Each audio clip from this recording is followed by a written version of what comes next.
it's not very often where I talk about foreign films, specifically ones from Japan. Now, for me personally, I enjoy watching movies from Japan because I love that type of style from all those years ago where it was samurai, learning about it, the action, the fighting, sword fighting, mixed martial arts, you name it. Or if it took place during a specific time frame in the Japanese culture, you've got my attention.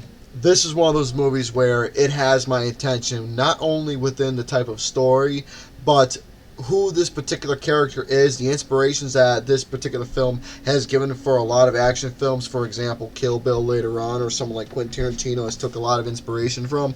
But for me, though, besides all that, I wanted to see this movie out of my own interest, because I thought the title itself looked really, really interesting. And not only that, though, but the plot has a very simple, short premise, which goes a long way to what the movie is all about. And I saw a bunch of screenshots and pictures of this actress, and let's just say, damn good shots. Like, really, really good pictures. But when it comes time to watching the actual film, which I was very, very happy to, because I never really had any sort of access or where to find it until all of a sudden the Criterion Collection called, and I was looking through, scrolling, and then I ended up seeing the title of Lady Snowblood. Now, I got this in my particular stash here, and let me just tell you this, I am really happy that I was able to pick this fucking movie up and finally sit down and watch it, because let me tell you all right now, this is a movie that I really do recommend so goddamn much.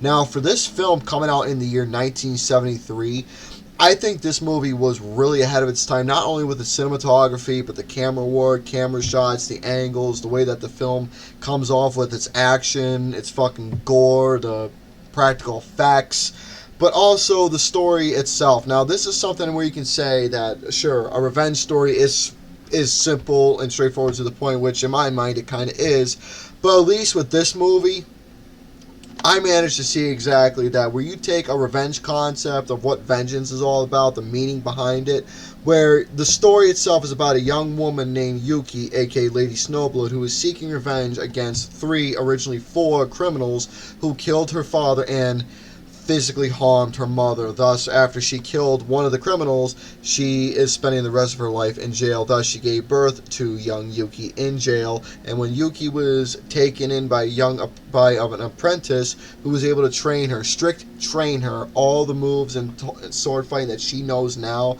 being stealthy, wise, skillful, and the attitude that she has, especially when he took her in at a very young age, literally training her everything. The fact that for 20 years she swore to take revenge on the criminals who wiped out her family. And sure enough, a lot of success came her way as time progressed.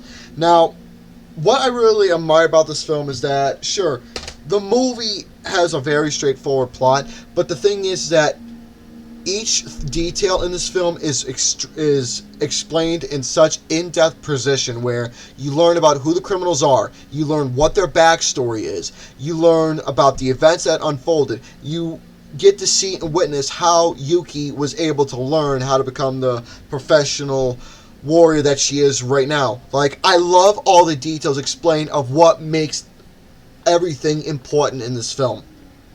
Like I said, the enemies, when they were explained of who they are, these fucking criminals, like what their backgrounds are, what's going on with them, why they are connected.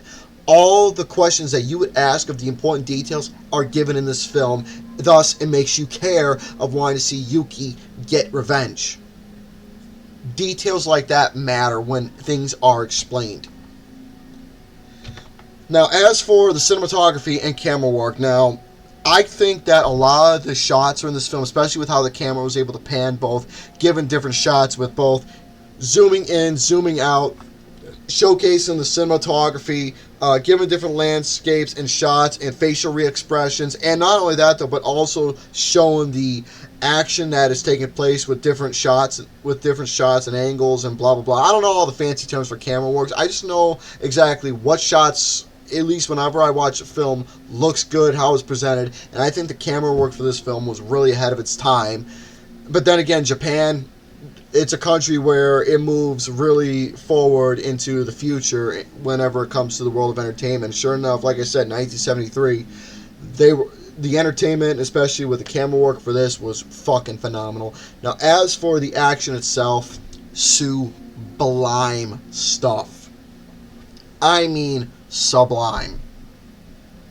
Seeing how Lady Snowblood was able to literally just look so freaking good, having those facial expressions, her wanting revenge, the fact that she has no emotions whatsoever until towards the very end, where she does have some regret and emotion, especially for those that she loves and cares about, where you see the tenderness and the fact that it's filling with her so much hate and revenge and vengeance, to where this is all she's living and breathing. I mean, you really do buy into her character so goddamn much. The fact that instead of a proper sword, her sword is in a fucking umbrella. She uses an umbrella where she's walking around dressed as a normal geisha woman, but when she comes around to start fighting, she pulls the sword out and then she starts slicing and dicing and slashing all the fucking bad dudes. I mean, when I was watching the action, especially when she was kicking ass and taking names and holding no punches, give her a beer afterwards, I was having a really good time with it. I was just saying, fuck yeah, you kicked them assholes behinds. Great stuff. Now, you also learn about the reporter as well, about especially his importance of why he gets connected with Yuki later on.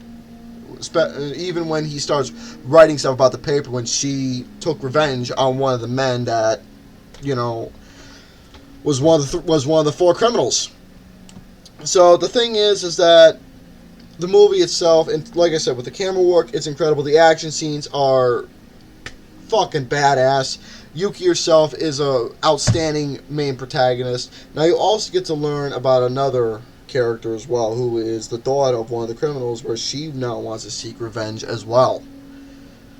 Because apparently after the fact that after Yuki killed her father, Kubi wants to take revenge on Yuki. It's very interesting how one story begins after another, while another one is continuing on after you learn about one that started and it's continuing. So I like how different things transpire within the film itself. Now, as for the audio, like the audio itself, the music in the very beginning, I think you all get the idea where a lot of, like I said, inspirations come from. But the music is fantastic. Is fantastic, absolutely fantastic. But Lady Snowblood, like I said, I'm really glad I was able to see this movie. Now, for this being remastered, especially on the Criterion DVD and whatnot, or Blu-ray, whatever you want to call it, but this movie being brought into the Criterion Collection is fantastic. Because personally, whenever I think of Criterion or watching films like this, I like to recommend movies like this for anybody who's just a fan of Japanese culture, action, sword fighting, particular time setting in the Japanese world. That, for me, I absolutely love watching, where you want to see some fucking blood, action, or a protagonist kicking ass, taking names, seeking revenge. Simple story, where it goes a long way. Great cinematography for anybody who wants to learn how to work a camera. This to me is a great demonstration of a movie that does it very well and really, really good. God damn, this movie was absolutely awesome. I mean, just awesome. Lady Snowblood is a movie that I gave a 4 out of 5 to. I mean, the blood spurting out, leaking, splashing all over the place. Like I said, practical effects like that, even though there was a lot there, but then again, it's selling the injuries and the fucking wounds and, kills that happen that Lady Snowblood has committed. Holy shit. I mean, like I said, I don't watch a lot of foreign type films, but if there's something that really catches my attention, especially within this realm right here, I'm gonna watch it. Because I love fucking sword fighting, I love mixed martial arts, I love action, I love stuff from the Japanese culture from this time frame that this movie took place in.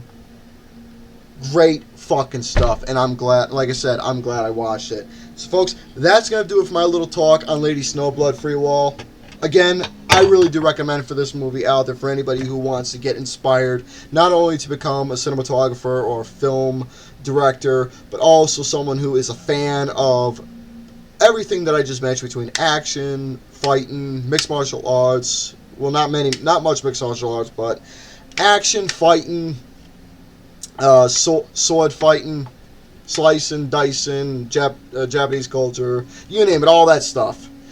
But then again, that's going to do it for my little talk on Lady Snowblood Free Wall. Ciao for now.